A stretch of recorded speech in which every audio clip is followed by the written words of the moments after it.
What you're about to see is a real-life story, taken from the files of the police racket and bunco squads, business protective associations, and similar sources all over the country.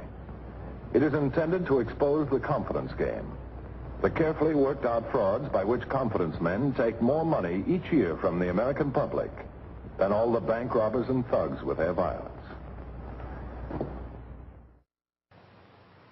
Captain Braddock. Captain Braddock. Ready. This piece of rock cost a mining engineer his reputation, and almost cost me my life. It began a short time ago, just 2 days before I started on my vacation. Sorry to trouble you, Captain. There's a character out here that says he's been salted. Send him to the psycho ward. Oh, no, sir. He's not a nut. Something about a gold mine swindle. Sucker born every minute and two to take it away from him. All right, send him in. Yes, sir.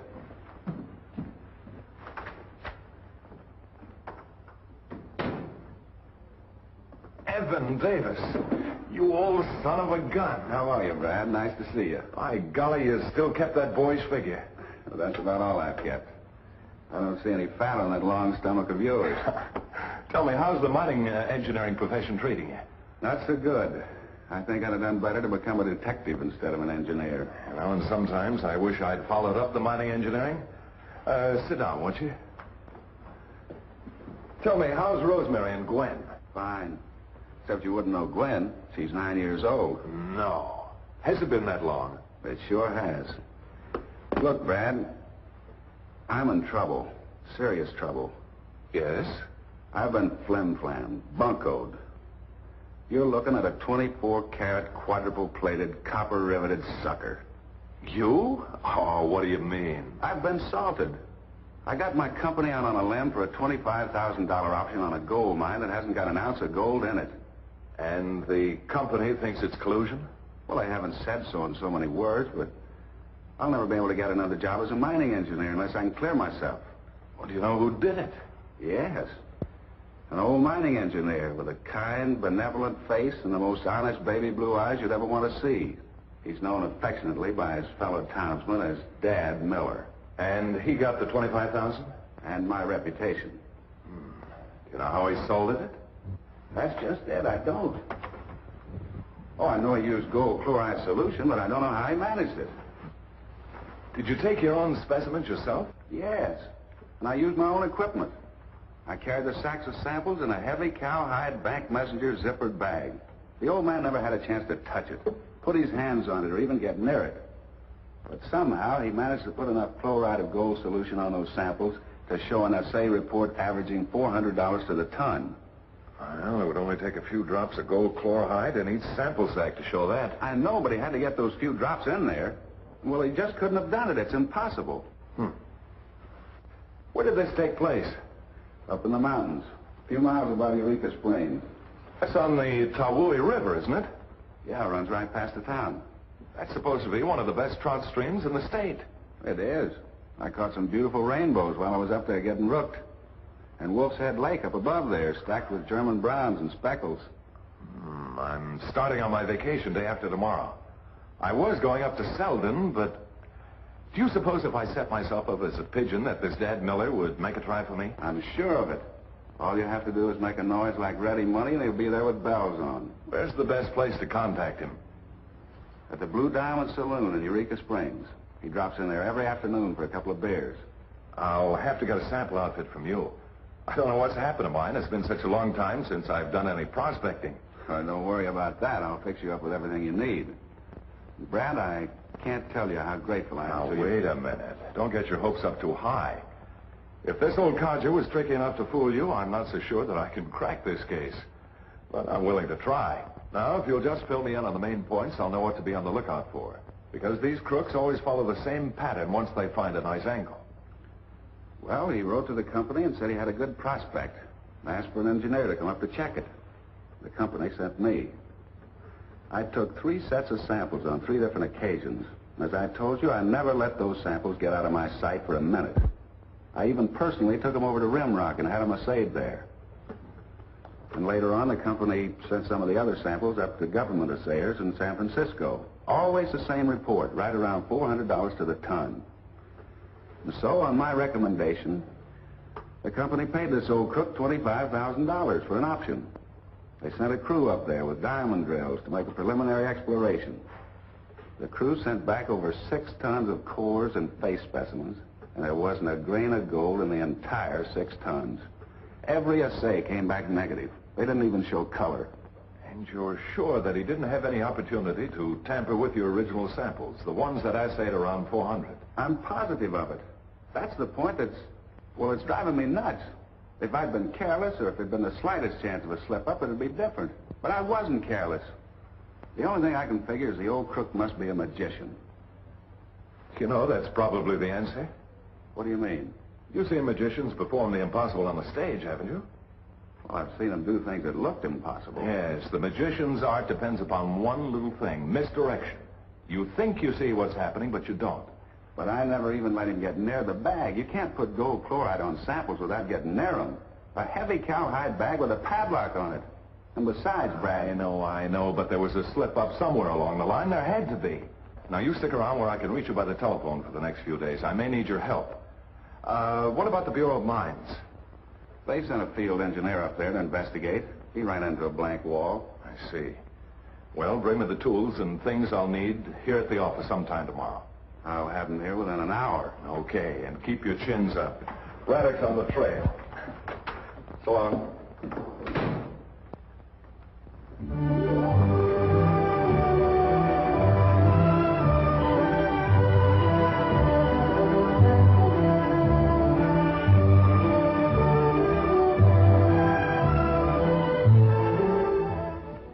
Things are kind of quiet around here, aren't they? Quiet? Judas. My friend, this town just isn't quiet. It's dead. Old Ricky Mortis has already set in. If it wasn't for an occasional trout fisherman like yourself, I'd starve to death. Which I'm going to do anyway. Gold all played out, huh? No. There's more gold in those hills has ever been taken out. Gold's still there. Trouble is, nobody knows where to find it. You a mining man? No, not exactly. Although I did take a couple of years of geology and mining engineering. No, I'm in the investment business. Investments in the development of mining property. Gonna be around with us long? Oh, a couple of weeks if the fish keep biting. Well, I'll be around here to serve you anytime you get thirsty. They ain't got nothing to drink over in that hotel except in coffee. You can call that stuff coffee. Okay, thanks. Thank you.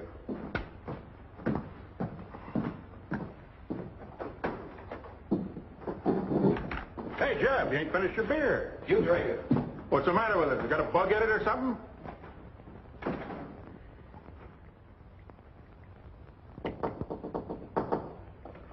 Come in. Howdy, sir. I hope I ain't disturbing you none. No, not at all. I happened to see a light from down on the street, and I thought maybe you wasn't in bed, so I thought I'd come up and have a little talk with you. Well, won't you come in? Thank you.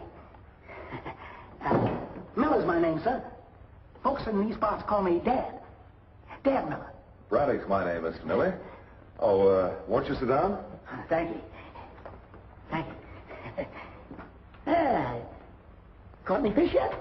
Well, I just got here this afternoon. I haven't had a chance. I'm going to take a shot at him in the morning. I stopped in at the Blue Diamond this evening, and my pal Sam Kelsey tells me that you might be interested in mining and development. I'm more interested in trout fishing. I'm on my vacation. Well, I ain't a gambling man, but I'll bet I could show you something up in the mountains that would make you forget all about trout fishing. That is, if you're interested in gold. I'm always interested in gold. But why did you come to me? Well, the folks around here are a sly lot. They think I'm an old fool, but the laugh's going to be on them when the truth comes out. Yeah, what is the truth? Well, I don't want you to take my word for it. All I want you to do is to see for yourself. I'll take you up there in my Jeep and let you take out some samples from any part of the vein you want to. Then all you got to do is sit back and let the assayer give you the answer. What does it run? Runs about 400 to the ton. And if it don't run that much, I'll eat this here hat without cream or sugar. Is it free milling? No, sir. It's sulfide. It looks all the world like bull quartz. Has to be processed. That's why I'm not operating it myself. It'll cost about $8,000 to $10,000 to lay in a road up there. Then we have to put in a compressor and pipe some water up there to hold down the dust. That'll cost another $15,000 or $20,000. But when we get it set, we'll have a bonanza. Why, I've got over 1,000 tons exposed in my little gopher hole right now. It sounds good, almost too good to be true. Seeing is believing. That's right. You got any equipment with you to take out some samples? Oh, I got enough to make out.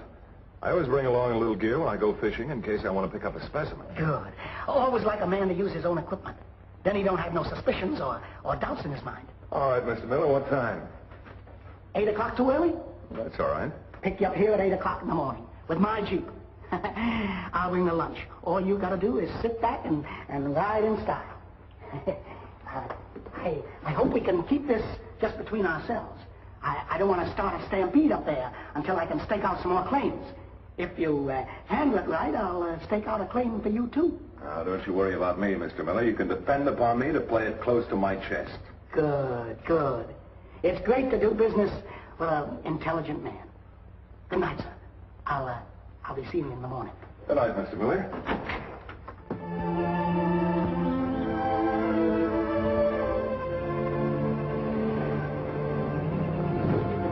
Well, here we are, Mr. Braddock. My little $1 million overhaul. You got everything set? Yeah, I think so. Well, you better take that. Come on. Let's go get those specimens. All ready? Yeah, I think so. I'll lead the way.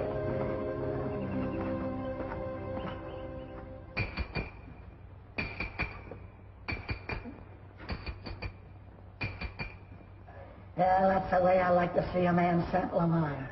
Drill them deep and find out what's really in there. It's the only way to make a real preliminary test. Yes, sir.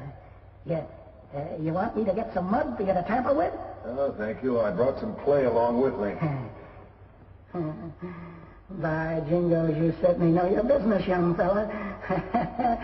Nobody's ever going to salt you. I'd like to see them try. They'd never get away with it. Not with you using your own tools, your own powder, and your own mud. Those are neat little bags you got, too, to put your specimens in. Tamper-proof, huh? Yes, sir. Yeah, that ought to hold it.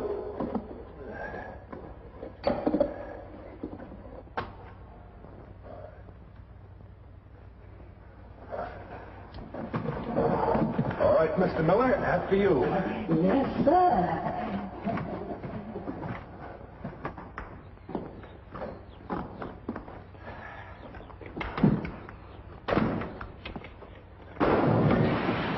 There she blows. While we're waiting for those powder fumes to blow away, we might as well have our lunch. Sounds like a good idea to me. Yes. Hope you like fried chicken. I sure do. Here you are.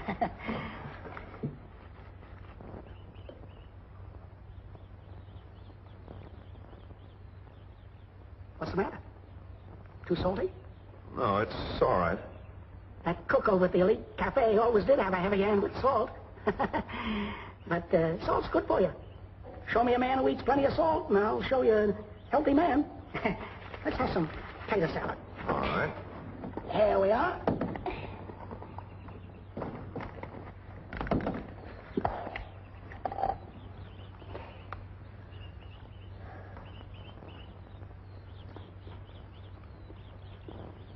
Boy, that cook sure does have a heavy hand with the salt. It's mighty salty, all right. How'd you like a nice drink of spring water? I sure could use it. Well, I'll be hog-tied, throated, and branded. That no-good cook forgot to fill my canteen. Just goes to show you if you want anything done right, you gotta do it yourself. No water. No. Well, never mind. There's the sweetest spring you ever saw about 3 miles down the road. And when I get back to town, I'll give that cook a bawling out he'll never forget. I'll pick up the specimens and be right with you. And I'll have the Jeep all packed up and ready to go when you come out. Fine.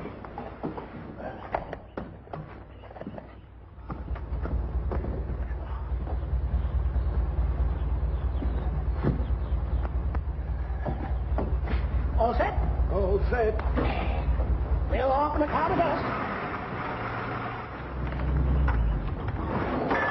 Mr. Braddock, this time I won't disappoint you about that cool drink of sparkling spring water.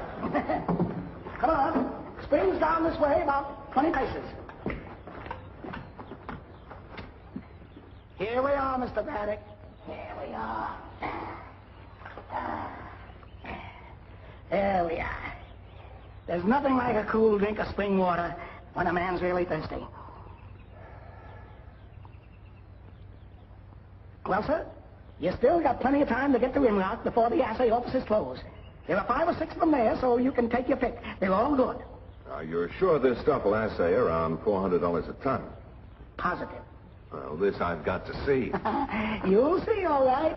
You'll see. Hello? Oh, hello, Brad. Were they good? Every one of them. I paid an extra fee to have them rush through a trial assay, and they all came out the same. Averaging around $400. Well, from your description, it's the identical tunnel. And I know positively there isn't a grain of gold in there. By the way, when Miller took you up there for those samples, did he offer to furnish the lunch? And was it very salty? I know you don't salt gold mines with salt, but in this case, I'm not so sure. I got a hunch. I'm going up there tomorrow and pick up some more samples. Now, this is what I want you to do. You're familiar with the layout up there, so...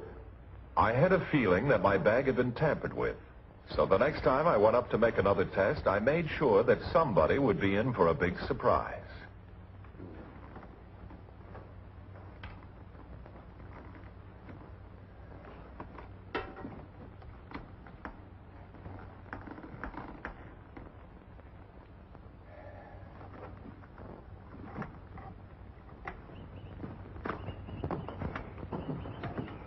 Don't have to worry about salt this time, Mr. Good. Braddock. I made these sandwiches myself. Hope you like corned beef. There's nothing wrong with corned beef. I'm glad you decided to double-check my little prospect, Mr. Braddock. Man can't be too careful in cases like this. When it involves money. Real money, I mean. You didn't put red pepper on this, did you? Me? No. No, I don't think so. It does taste a mite peppery, though. It's funny. Just the way it came out of the can. Maybe you'd like a drink of water. Yeah, thanks. I got this out of my own well. There you are.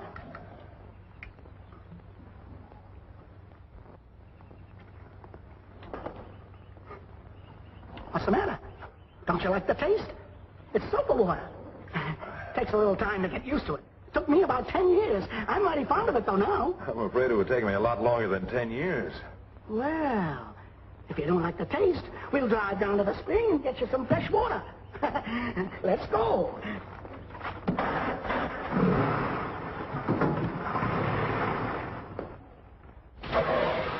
What's that?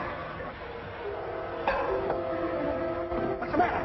It's my eyes. I'm blind. I can't see nothing. It's my eyes. Your eyes will be all right in a few minutes. The effects of tear gas don't last long. So you're a cop. That's right.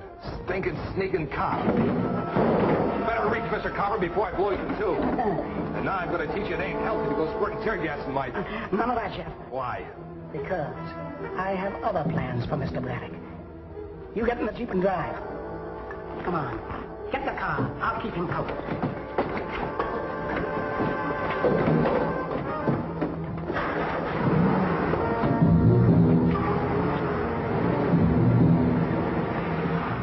I don't get it. What's the sense of fooling around like this? Why don't we just knock him in the head and throw him over in a gulch somewhere? Because that's murder. Shut up. He's right. That is murder. And murder's against the law. Even more against the law than salt in the mine. Well, if you think I'm going to do a 10-year stretch just because you're too chicken to put this guy away, you're nuts. Nobody ain't gonna do no 10-year stretch. Because Mr. Braddock ain't gonna tell anyone we salted a mine. I'm not? No, sir.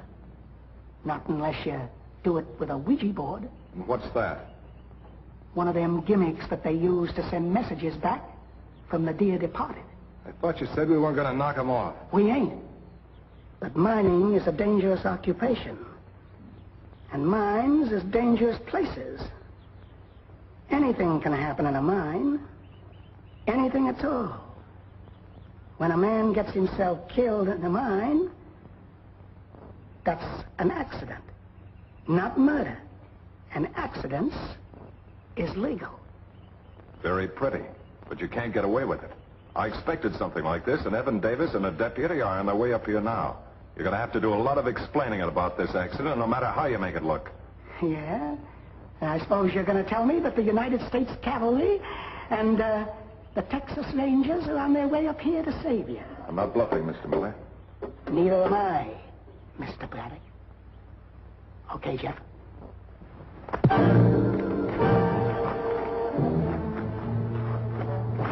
Take him into the mine.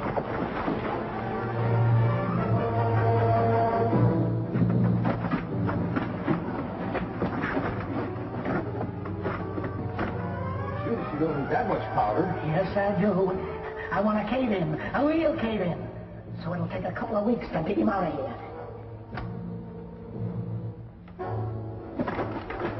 Come on, let's get out of here.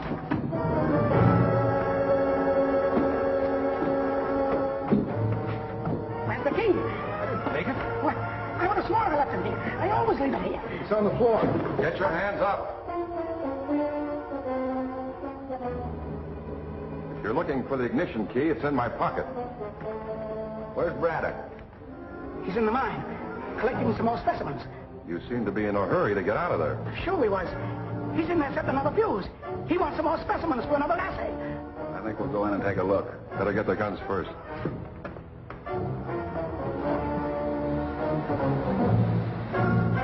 All right, get down and lead the way in. I ain't going in that tunnel. He's setting another fuse in there. And he's using more dynamite than makes sense to me. There's something wrong here.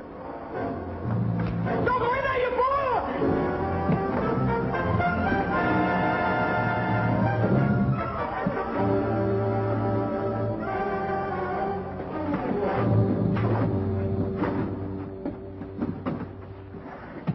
The syringe filled with gold chloride was injected into the bag like this. That's why your bull quartz assayed around $400 a ton. Miller managed to put too much salt in the food, and then he always arranged to have an empty canteen. Then he had Redder hiding out in the bushes down by the spring. It only took him a few seconds to inject the gold chloride into the sack and then duck back into the bushes again. And when they assayed it and the chloride burned away, the gold was left in the specimens. Simple but effective. Until I went back over every step 3 or 4 times, I forgot about that important few seconds the bag was out of my sight. The clue that put me back on the right track was the salty food. Well, these two won't be salting any more mines for a long time, especially with an attempted murder rap to face on top of grand larceny. Let's get started. I'm a pretty good judge of character. A policeman has to be. But old Dad Miller's innocent face and kind blue eyes would have fooled anyone. So always remember that in a confidence game, the crook rarely ever looks like the crook. If he did, he wouldn't be able to get your confidence. So always beware of anyone who approaches you with a story of easy money.